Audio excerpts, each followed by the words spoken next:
Hey everyone, welcome to this week's episode of The Well. I'm coming to you from my house again in LA. I have tissues at the ready because I am nursing a cold, hence the puffy face, and this poor guy, my toe. I have broken my toe just at the base of my toe here, which is really exciting and has made things so much easier for me. Parenting 4 children, homeschooling, yeah, unpacking, moving into a new house.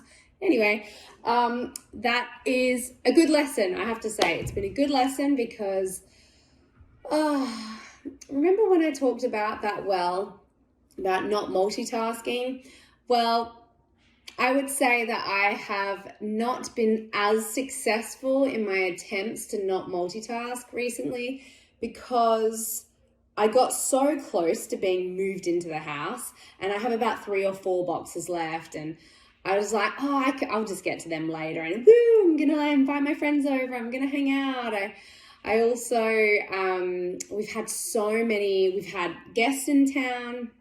I had 2 weeks with friends of ours, and then we had other friends we hadn't caught up with in a long time, so they came over a lot, and then we started doing swimming lessons with a bunch of kids at our house, and then it was just like one thing after the next, and I just have pushed the boxes aside, which I know I wanted to get to. And in fact, that is what I broke my toe on, was the box. So sitting there at the bottom of the stairs, I was coming down the stairs with Prairie. I was so excited to show Mark this new activity that Prairie and I have been doing together.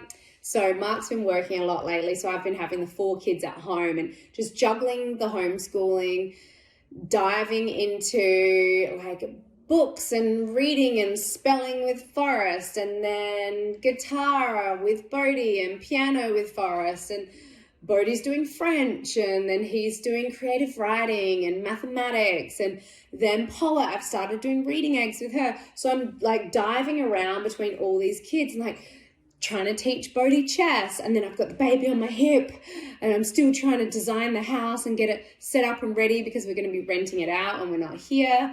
So there's just so much going on, and we have all these really exciting developments at Lovewell. As you know, our new products have just come out, and we've just brought on some more exciting things. A couple of people are coming on board with Lovewell to help take us to the next level, which is very exciting.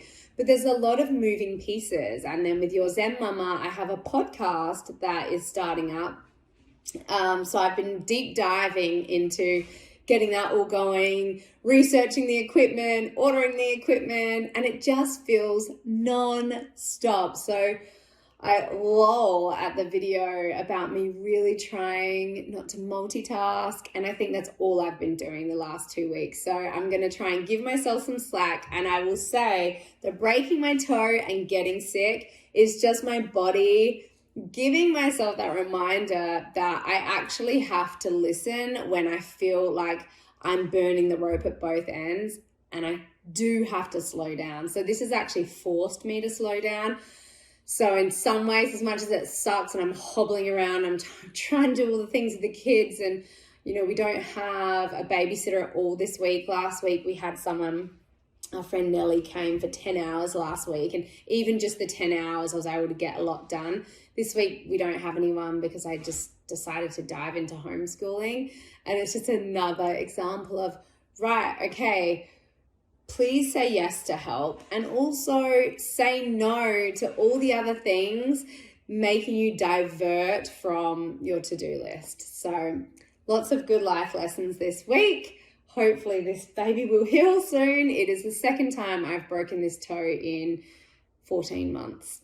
So not great. I wanted to talk a little bit today about movement, and the reason I'm going to be talking about that today with The Well is because we are partnering up with Mind and Motion, which is a really beautiful Pilates studio here in Los Angeles. I work with the owner, Megan Pickerel, and I've been working with her, I guess, for about 5 years.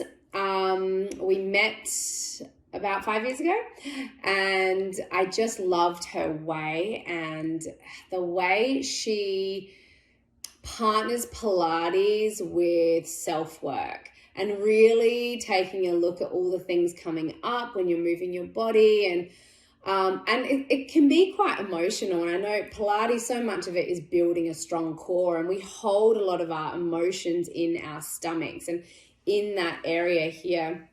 So for me, when I would do it, there'd be certain activities we'd be doing together.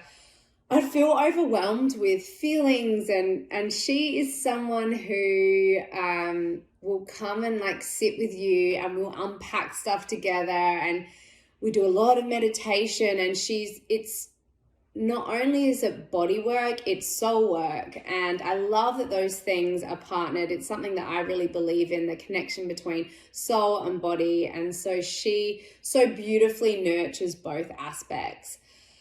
We decided to partner with her for what's called the 10 for 10 challenge. And it's 10 minutes every day of Pilates, eating healthy. So the idea is that you start with a shake, a Lovewell shake, or maybe you have one of our tinctures, and then you get on the mat and you work on your body for about 10 minutes, and meaning moving your body. It doesn't have to be strenuous exercise. It's just about moving, having the blood flowing, the endorphins going, and there's nothing like it. You know, whenever I lay the yoga mat out and I even just start with some stretches, I instantly feel better. And it really is such a mindset thing. You're going inside, you're taking a pause from the distraction of life, the busyness, and you're actually just focusing in on body, because so often we can just go through life and our body carries us everywhere and it holds the stress, and it's just this vessel for us to go about our life and have our interactions, and we're go, and we're on our feet all the time, and we're constantly using our bodies in so many different ways that we need to really nurture them too. We need to have those moments, aside from just going to sleep at night and trying to be in a restful state for 8 hours, having the moment to really check in and feel like where it's tight in the body and how that's connected to your emotional state and your anxiety and stress, and where you carry stress in the body. So that's what I love about Megan. And she has this incredible website where it doesn't matter where you are. You don't have to be in LA to do one-on-one with her.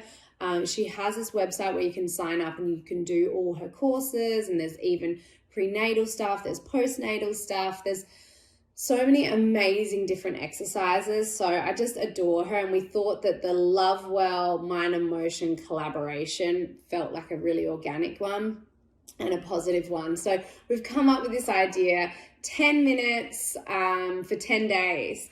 So 10 minutes of self-care for 10 days.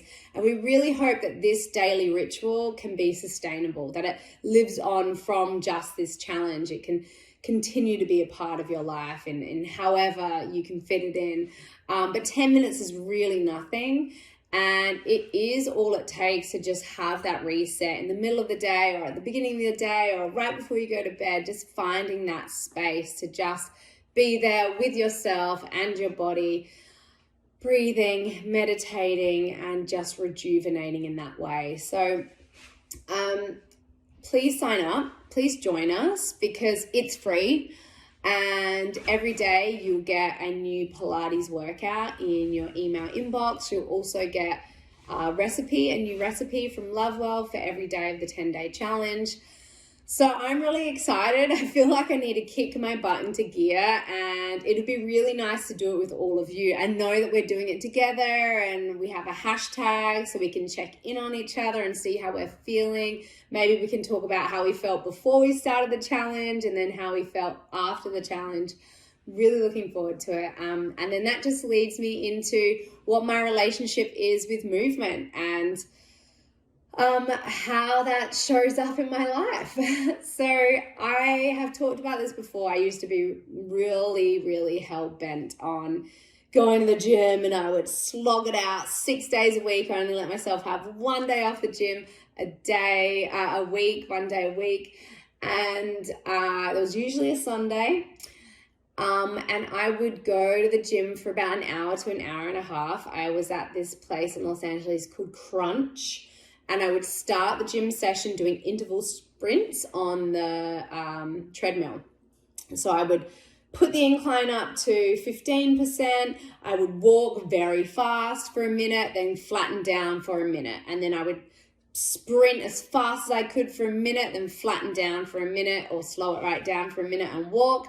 Then I'd go again for the incline. I'd do that for a minute. And so I went through those for 30 minutes.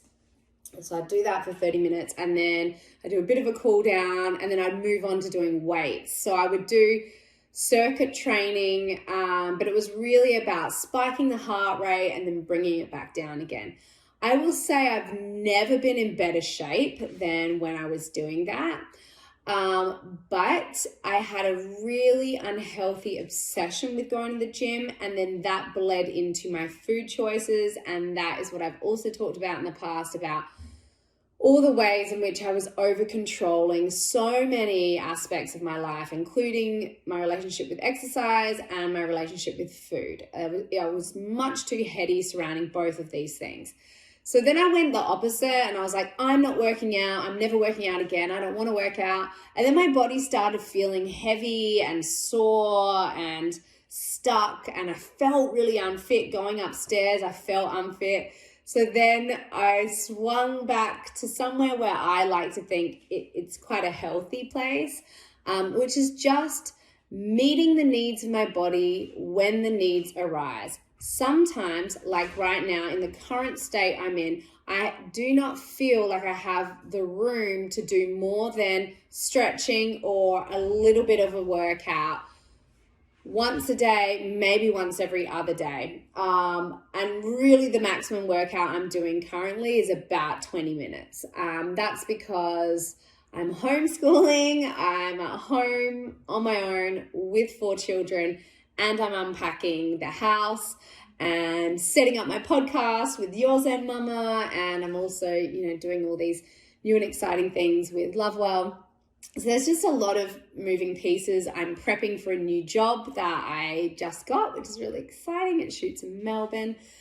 And I'm leaving here in about 3.5 weeks to go back down to Australia to start prepping for that job. So there's just a lot going on right now. And I don't beat myself up about it. I know that at the moment, what my body needs is at the end of a long day to have a bath. And then it needs to have 8 hours of sleep so that I have enough energy to wake up in the morning and get back into mumming and working and all the things that I'm juggling right now. When life feels a little bit slower, I love wearing my Apple Watch and trying to get at least 30 minutes of exercise a day. So that will look like going on a hike, sometimes doing squats, sometimes whipping out my Tabata app on my phone, which is those short burst interval training. Usually you can get it done in 10 minutes. There are longer ones, of course, but Mark and I love doing that together, putting it on, putting some music on, and just doing a really quick, hard, fast workout for 10 to 15 minutes. And knowing that we've spiked our heart rate, we're feeling good, it's heart health, and that's wonderful. Other days, I will put my headphones in, I will listen to a podcast, and I will walk up and down my 3 flights of stairs in my house over and over and over until I feel really tired, and I always squeeze my butt at the top of each step. So I feel like I'm getting some, I'm building muscle as well as getting some cardio in there as well. So for me, my relationship has always changed with exercise. I think I tend to just, now I'm in a place, I think after being so obsessive and so controlling surrounding exercise, I've landed in such a healthy place of listening to my body and what it needs. And really, I feel better when I move my body. I feel a little bit more sluggish when I don't. But that's why we tend to use the word movement as opposed to exercise. Because I think when we hear the word exercise, it can be triggering for people because they think, I don't want to go to the gym. I don't want to go and sweat it out on a treadmill or be on the elliptical, like slugging it out and not enjoying yourself. Exercise or movement doesn't have to look like that. It can be something fun that you know is filling your body up, giving you all the good stuff, and you're also making conscious health choices, which is so important, especially the older we get. All right, guys, I'm already out of time, so I'm going to get going, but I would love you to join us for this challenge, the 10 for 10 challenge, and I hope to see all of you guys there. All right, mwah, sending lots of love. Bye.